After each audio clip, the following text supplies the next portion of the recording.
अगर chromatography term को break down किया जाए तो क्रोमा प्लस ग्राफी इसका मतलब होता है कलर्स को लिखना या फिर कलर्स से लिखना।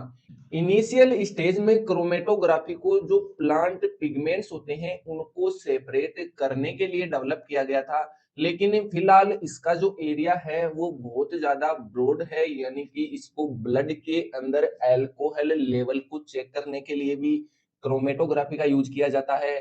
कलर्स के कंपोनेंट्स को सेपरेट करने के लिए भी क्रोमेटोग्राफी का यूज किया जाता है।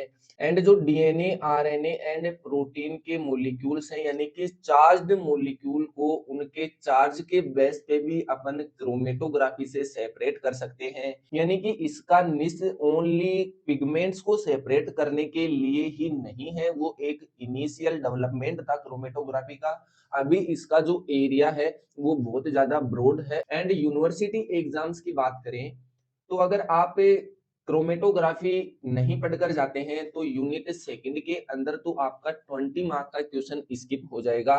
साथ में यूनिट फर्स्ट के अंदर 5 या फिर 2 मार्क का क्वेश्चन आपके हाथ से निकल जाएगा। बात करें क्रोमेटोग्राफी के प्रिंसिपल की तो ये एक सेपरेशन टेक्नोलॉजी है जो differential distribution of molecules between two phase, यानी कि दो फेज होती हैं इसके अंदर, एक होती है स्टेशनरी फेज एंड एक होती है मोबाइल फेज।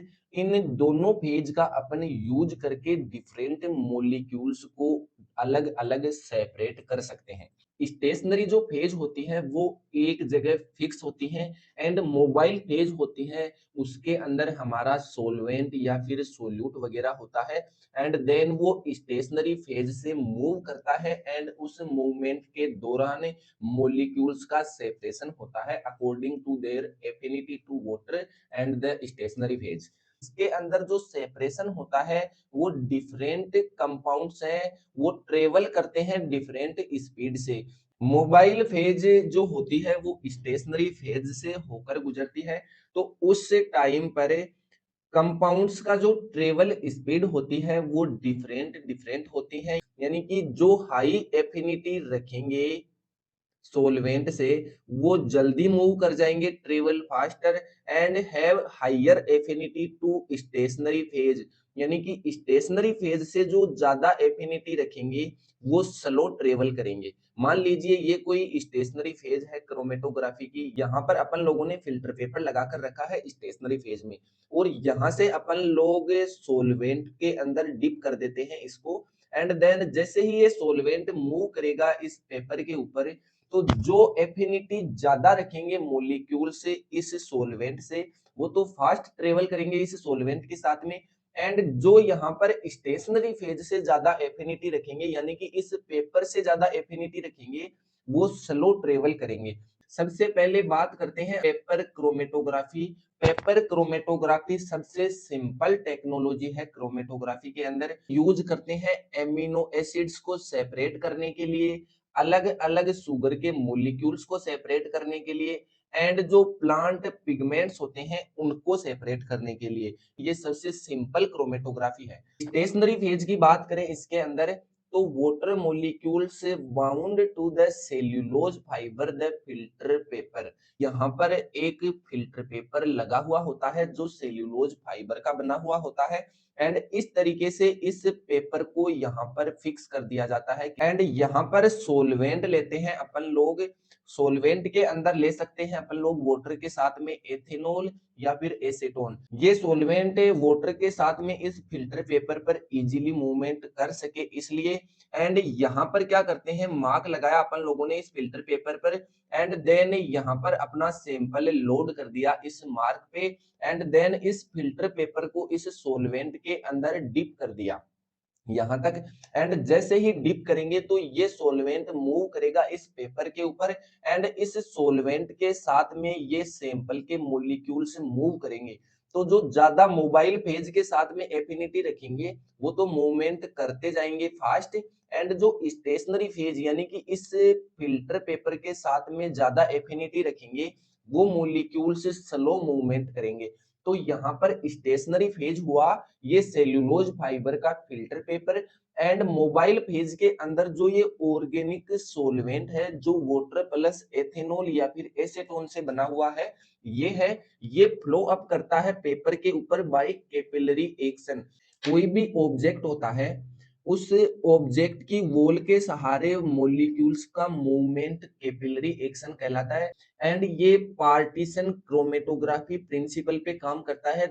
जैसे मान लीजिए यहाँ पर कोई सैंपल लोड किया अपन लोगों ने, एंड देन यहाँ पर सोलवेंट के अंदर डिप कर दिया इस टिश्यू पेपर को, फिल्टर पेपर को सॉरी, एंड देन ये मूवमेंट करेगा ये वाटर या फिर सोलवेंट। तो इसके साथ में ये अलग अलग कंपोजिशन जो है इस सैंपल के अंदर, वो अलग अलग स्पीड से मूव करेंगे, तो इस तरीके से सेपरेट हो जाएंगे। इस मार्क से सोलवेंट कितना यहाँ पर मूवमेंट कर रहा है उसको बोलते हैं सोलवेंट फ्रंट। एंड जो यहाँ पर हमारा सैंपल मूवमेंट कर रहा है उसको बोलते हैं retardation time. And paper chromatography के अंदर अपन एक आर एफ वैल्यू कैलकुलेट करते हैं। आर एफ वैल्यू क्या होती है, यानी कि सोलवेंट इस पेपर पर कितनी दूरी तय करके मूवमेंट किया, कितना मूवमेंट किया, एंड सैंपल के कंपोजिशन ने कितनी दूरी ट्रेवल की। ये कैसे कैलकुलेट करते हैं, सबसे पहले मान लीजिए कि ये येलो कलर का जो कंपाउंड है ये है ए, एंड ब्लू कलर का है वो है बी, एंड पर्पल कलर का है वो है सी, एंड रेड कलर का है वो है डी। एंड जहां तक सोलवेंट मूव कर रहा है उसको बोलते हैं सोलवेंट फ्रंट। मान लीजिए इसको अपन एस से डिनोट कर रहे हैं अपन।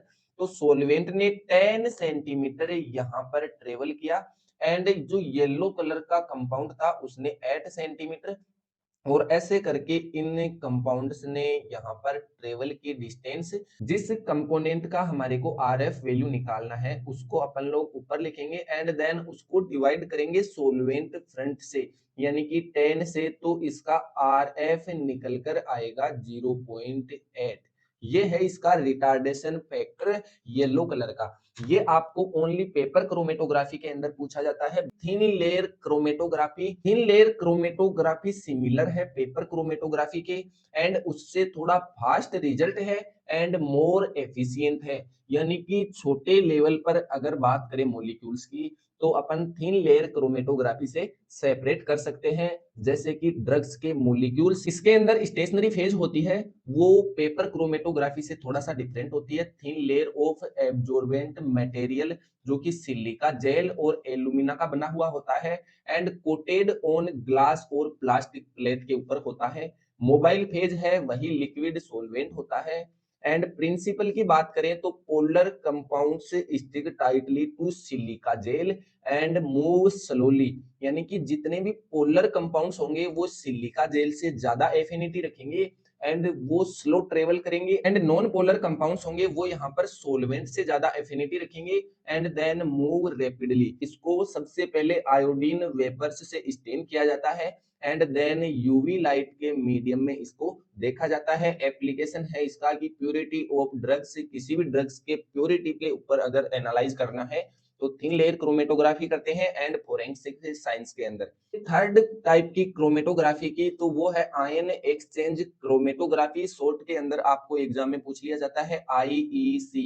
ये जो टेक्नोलॉजी है वो स्पेशली यूज होती है सेपरेशन ऑफ चार्ज्ड मॉलिक्यूल से, यानी कि आरएनए, डीएनए एंड प्रोटीन, इनका अगर सेपरेशन करना है या फिर और भी कोई चार्ज्ड मॉलिक्यूल्स हैं उनको सेपरेट करना है तो अपन आयन एक्सचेंज क्रोमेटोग्राफी यूज करते हैं। Separation based on electrostatic attraction, यानी कि कोई पॉजिटिव चार्ज मॉलिक्यूल को सेपरेट करना है तो वहां पर अपन उसके लिए नेगेटिव चार्ज का इस्तेमाल करेंगे। इसके अंदर जो स्टेशनरी फेज होता है वो सॉलिड बीड्स होते हैं जो चार्ज्ड होते हैं। इस तरीके से एक ट्यूब होती है ग्लास की, उसके अंदर बीड्स सेट किए जाते हैं जो पहले से चार्ज्ड होते हैं, या तो पॉजिटिव या फिर नेगेटिव। ये मूवमेंट नहीं करते हैं, इसलिए इस क्रोमेटोग्राफी टेक्नोलॉजी की ये है स्टेशनरी फेज। इसके अंदर केटाइन एक्सचेंजर, यानी कि नेगेटिव बीड्स लगाते हैं अपने, तो वो कैप्चर करते हैं पॉजिटिव मॉलिक्यूल्स को। एनाइन एक्सचेंजर, यानी कि पॉजिटिव बीड्स यूज करते हैं अपन लोग कैप्चर करने के लिए नेगेटिव मॉलिक्यूल्स को। एंड इसके अंदर जो मोबाइल फेज होती है वो होता है बफर सॉल्यूशन, जिसके अंदर डीएनए, आरएनए, प्रोटीन या फिर और कोई चार्ज्ड मॉलिक्यूल्स हैं, वो मिक्स होते हैं। यानी कि यहाँ पर जो अपन लोग मिक्सर यूज कर रहे हैं, सैंपल जिसके अंदर सोल्ट वगैरह की कंसंट्रेशन है और हमारे सैंपल के मॉलिक्यूल्स हैं, उनको बोलते हैं अपन इल्यू एंड। यानी कि हमारा सैंपल है, उसके अंदर जिसको अपन सेपरेट करना चाहते हैं,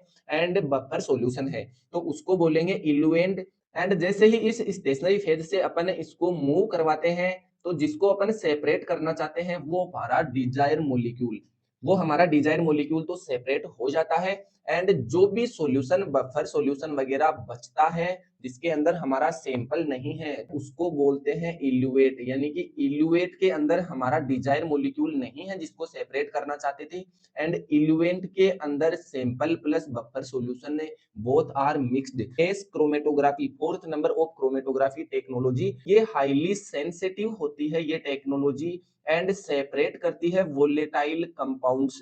वोलेटाइल्स कंपाउंड्स होते हैं, वो होते हैं यानी कि जिनका बॉइलिंग पॉइंट लो होता है, वो जल्दी से वॉस्प बन जाते हैं। एंड इसकी मोबाइल फेज, ये जो टेक्नोलॉजी है उसके अंदर क्या होता है, एक चेंबर होता है, एंड उस चेंबर के अंदर इस तरीके से कोइल्ड ट्यूब होती है मेटल की, जिसके अंदर ओवन लगा हुआ होता है।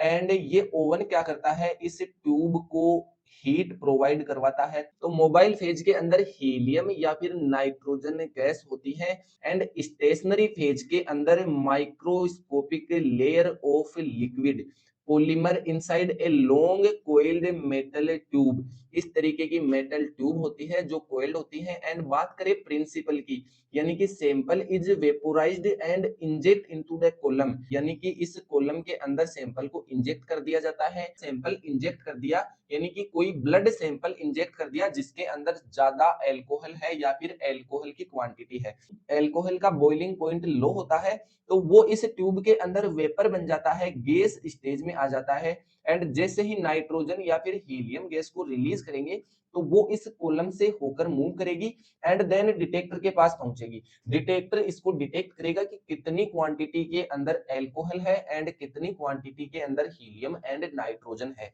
तो ये डिटेक्ट कर लेगा ब्लड के अंदर अल्कोहल के लेवल को, एंड देन एक ग्राफ बनाता है, उसको बोलते हैं क्रोमेटोग्राम। एप्लीकेशन की बात करें अपन लोग यहाँ पर, तो testing for alcohol in blood, air के अंदर कितने पोल्यूटेंट्स हैं उनको डिटेक्ट कर सकते हैं। And analysing essential oil and fatty acids को एनालाइज करने के लिए। एंड देन इस समरी टेबल से आप लोग इस क्रोमेटोग्राफी को विद इन 5 मिनट रिवाइज कर सकते हैं। मिलते हैं नेक्स्ट लेक्चर के अंदर नेक्स्ट टेक्नोलॉजी के साथ में, तब तक के लिए धन्यवाद, थैंक यू सो मच।